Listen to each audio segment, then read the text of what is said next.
सल्लि अला मुहम्मदिन व आलि मुहम्मद।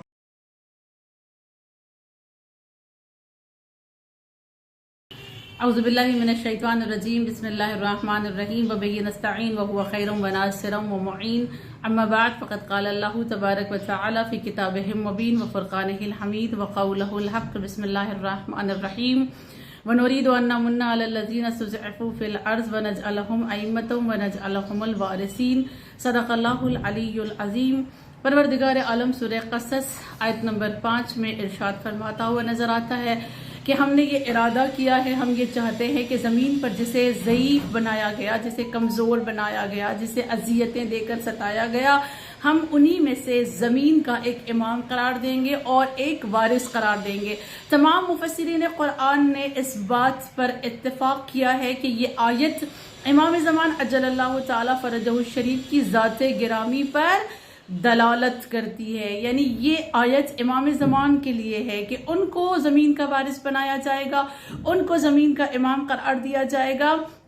और ये जो पहला जुमला है आयत का कि जिनको ज़मीन पर ज़ईफ़ किया गया, जिनको ज़मीन पर कमज़ोर बनाया गया, तो हर मुफस्सिर ने यही लिखा है कि रूए ज़मीन पर सबसे ज़्यादा जिसे सताया गया है वो अहले बैत अलैहिमुस्सलाम की ज़ात गिरामी है। सबसे ज़्यादा अज़ियतें अहले बैत को दी गई, सबसे ज़्यादा जुल्म अहले बैत पर ढाए गए और उन्हीं का एक वारिस, उन्हीं का एक बेटा ज़मीन का वारिस बनेगा, ज़मीन का इमाम बनेगा और फिर वो तमाम मजालिम जो ढाए गए हैं उन तमाम मजालिम का बदला भी लेगा और जितने भी जुल्म और सितम होंगे उन तमाम जुल्म और सितम को खत्म करने के बाद वो आने वाला जो आएगा ये पूरी दुनिया, ये पूरी कायनात को अदलो इंसाफ से भर देने वाला है। दुरुस्त है। अगर हम और आप गौर करें तो हमें पता चलेगा कि अहले बैत अलैहिमुस्सलाम की ज़ात गिरामी पे जुल्म का जो सिलसिला है वो नबी करीम से ही शुरू हो गया था। खुद ज़ाते नबी करीम सल्लल्लाहु अलैहि वसल्लम को सताया गया और फिर उसके बाद जो अज़ियतें, जो तकालीफ गुजरी हैं वो शहजादी कौनैन पर, नबी की वो बेटी जिसके लिए नबी करीम ने इरशाद फरमाया फ़ातिमतो बज़अतो मिन्नी मन आज़ाहा फ़क़त आज़ानी मन आज़ानी फ़क़त आज़ा अल्लाह। फातिमा मेरा टुकड़ा है, जिसने उसे अज़ियत दी गोया उसने मुझे अज़ियत दी और जिसने मुझे अज़ियत दी गोया वो अल्लाह को अज़ियत देने वाला है। और जो अल्लाह और नबी को अज़ियत दे उसके लिए कुरान सूरह अहज़ाब आयत नंबर 57 में अर्ज करता है इन्नल्लज़ीना युज़ूनल्लाह व रसूलहु लअनहुमुल्लाहु फिद दुनिया वल आखिरा व अअद्द लहुम अज़ाबम मुहीना। के वो लोग जिन्होंने रसूल को अज़ियत दी है, वो लोग जिन्होंने अल्लाह को अज़ियत दी है, उन पर दुनिया और आखिरत में लानत है और उनके लिए बहुत ज्यादा ज़लील और रुस्वा कर देने वाला अजाब है। यानी सबसे पहले जो अजियत और जुल्म तशद्दुद की जद में आई है वो शहजादी कौनैन, जिन पर जुल्म के ऐसे पहाड़ तोड़े गए कि बीबी को मरसिया पढ़ना पड़ा, सुब्बत सलैया मसाइबुन लो अन्नहा। बाबा वो सितम ढाए गए हैं कि अगर दिन के उजाले पे पड़ते तो वो रात की तारीकी में तब्दील हो जाते। और यही वो जुल्म है जहां से अहले बैत के मजालिम की बुनियाद डाली जा रही थी, जो मदीने में जुल्म ढाया जा रहा था। और इसी का बदला लेने के लिए इमाम ज़मान को ज़मीन का वारिस बनाया जाएगा। यही वजह है कि कहा जाता है शहजादी कौनैन और इमाम ज़मान में एक अलग सा कनेक्शन है। शहजादी कौनैन और इमाम ज़मान का एक अलग, एक अनोखा रिश्ता है और वो रिश्ता ऐसा है कि उलमा कहते हैं कि जो करबला में जुल्म तशद्दुद हुआ है, ये जुल्म तशद्दुद ऐसा था कि उस पर सब्र करना शहजादी के लिए बहुत सख्त था। अगर क़याम इमाम ज़मान की खबर न होती, अगर मौला क़याम न करने वाले होते, अगर वो ज़मीन के वारिस बनाकर तमाम मजालिम को मिटा नहीं देने वाले होते, तो बीबी के लिए भी करबला के मजालिम पर सब्र करना बहुत सख्त होता। लेकिन चूंकि यकीन है कि एक आने वाले आएंगे, लिहाजा शहजादी ने बाबा पर जो जुल्म हुआ उस पर भी सब्र किया, खुद पर जो जुल्म हुआ उस पर भी सब्र किया, जो अमीर अल मोमिनीन को सताया गया उस पर भी सब्र किया, और वो तमाम सब्र जो शहजादी कर रही थी उन तमाम सब्र का, और वो जो मजालिम बीबी पे ढाए गए हैं उसका बदला लेने एक दिन इमाम ज़मान आएंगे। इंशाअल्लाह हम सब उनके मुंतज़िर हैं। अल्लाह हमें उनके हकीकी इंतज़ार करने वालों में शुमार करे। देखें, एक ऐसा रिश्ता है ना इन दोनों का, शहजादी कौनैन और इमाम ज़मान का। अगर हम मुमासलत देखें, जैसे मुमासलत कहते हैं सिमिलैरिटी को, अगर इमाम ज़मान और शहजादी कौनैन को एक जगह पर रख कर देखें तो दोनों में बहुत सारी ऐसी बातें नजर आती हैं जो एक जैसी हैं।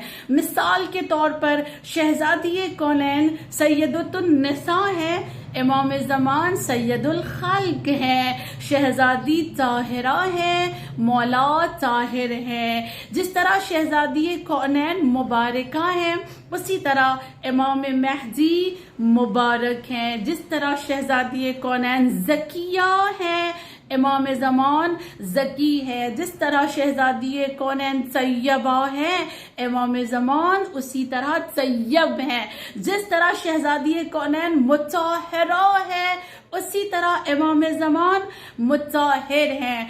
अगर शहजादी कौनैन तकिया है तो दूसरी तरफ इमाम ज़मान तकी है। शहजादी कौनैन नकिया है, दूसरी तरफ इमाम ज़मान नकी है। शहजादी कौनैन मुहद्दिसा है, इमाम ज़मान मुहद्दिस है, और दोनों के दोनों कौकबे दुर्री है। और कहा गया शहजादी कौनैन मंसूरा है, इमाम ज़मान मंसूर है। शहजादी कौनैन सिद्दीक़ा है, इमाम ज़मान सादिक़ुल मक़ाल है।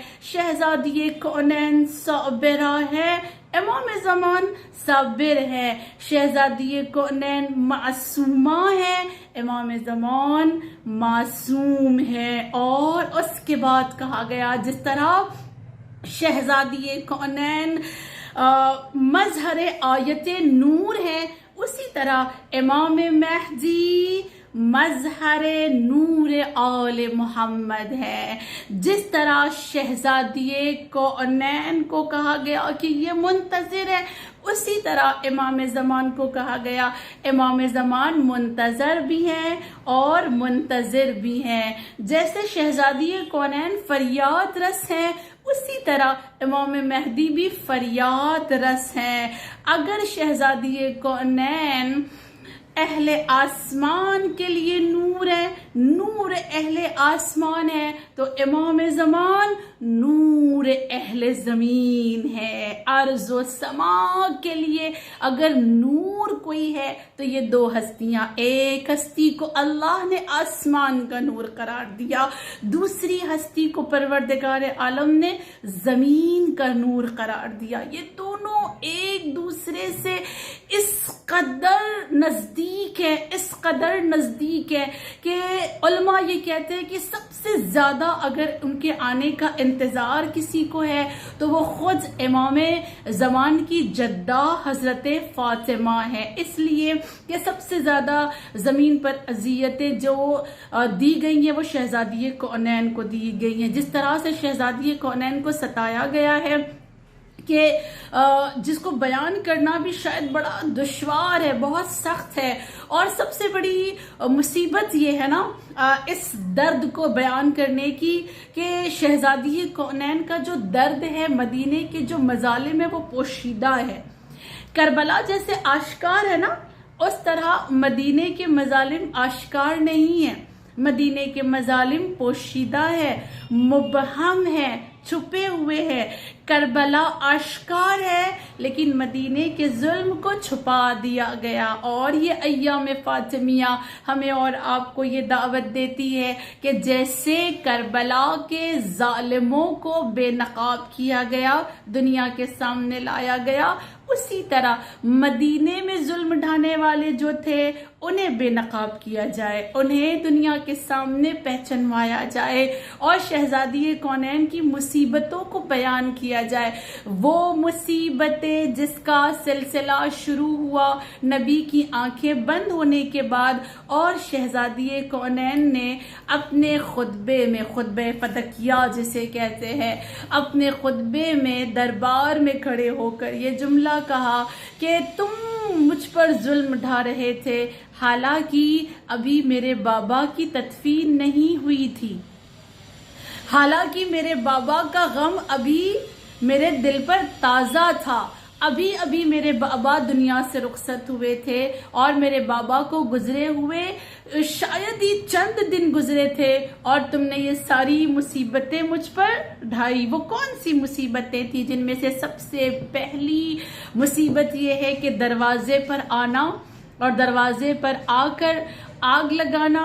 ये दरवाजे पर आकर जो आग लगाई गई है ये ऐसे नहीं लगाई गई है, तारीख कहती है कि सबसे पहले जालिमों ने कई बार बीबी के दरवाजे पर आकर शहजादी को धमकियां दी है और बार बार बीबी को डराते थे, बार बार बीबी को डराने वाले अल्फाज उनके दरवाजे पर खड़े होकर वो कहते थे। और उसके बाद शहजादी कौनैन के दरवाजे पर लकड़ियां जमा की गई, लकड़ियां लाई गई, और तारीख इस बात की गवाह है कि शहजादी के दरवाजे पर उन लकड़ियों को ढूंढ कर लाया गया था जिसको जलाने पर उसके शोले बड़ी दूर तक जाते थे, बहुत ऊपर तक उसकी लवें जाती थी, और उसके बुझ जाने के बाद, लकड़ियों के बुझने के बाद उसके कोयले बड़ी देर तक दहकते रहते थे।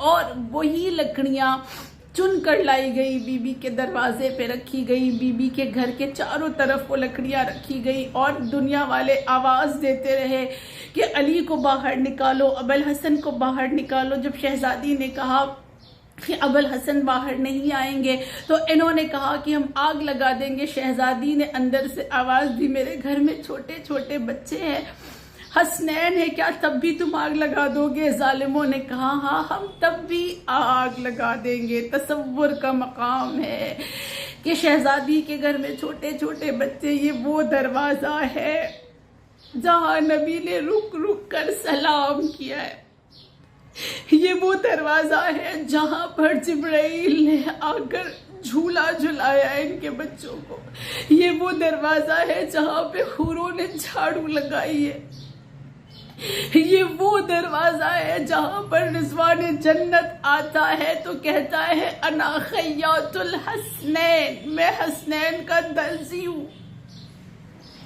और ये वो दरवाजा है जहां मलकुल मौत, जिसने किसी के दरवाजे पर जाकर इजाजत नहीं मांगी, खड़ा होकर इजाजत मांगता है। और बीबी कहती है नहीं अभी नहीं आना है, मेरे बाबा आराम कर रहे हैं, तो चला जाता है। तारीख कहती है चले गए थे मलकुल मौत जब शहजादी ने अंदर आने की इजाजत नहीं दी थी, और 2 बार बीबी ने वापस किया, दोनों बार मलकुल मौत वापस चले गए। तीसरी मर्तबा जब आए तो नबी करीम ने ये कहा था शहजादी ये वो है जिसने किसी से इजाजत नहीं ली है, इसको किसी से इजाजत की जरूरत नहीं होती है, ये फकत तुम्हारा शरफ है, इस दरवाजे का शरफ है कि ये यहाँ पे खड़ा होकर इजाजत मांग रहा है। ये इजाजत जो मांग रहा है ये फकत तुम्हारी अजमत की वजह से, ए मेरी लख्ते जिगर इसे इजाजत अता करे कि अब मेरा आखिरी वक्त है। और उस वक्त जब बीबी ने इजाजत दी थी तो वो अंदर दाखिल हुआ था। जमाने ने सारे मंजर देखे थे, दुनिया ये सारे फजाइल जानती थी कि इसी दरवाजे पर नबी रुक रुक कर सलाम करते थे, फरिश्ते गुलामी करते थे और मलकुल मौत इजाजत मांगते थे, मगर उस दरवाजे का पास न रखा गया, उस दरवाजे पर आग लगा दी गई। और जलता हुआ दरवाजा शहजादी के पहलू पे गिराया गया। बीबी की पसलियां टूट गई। जनाब मोहसिन शहीद हो गए। तड़प कर शहजादी ने बस एक जुमला कहा था, फिजा मेरे मोहसिन की खैर। बीबी जमीन पे गिरी, गश खा गई।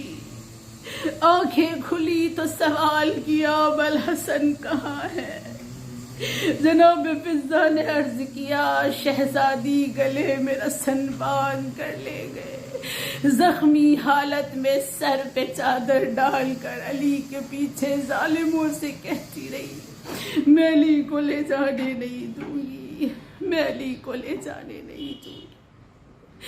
वसयअलमुल्लज़ीना ज़लमू अय्यौमन क़लबिन यनक़लिबून।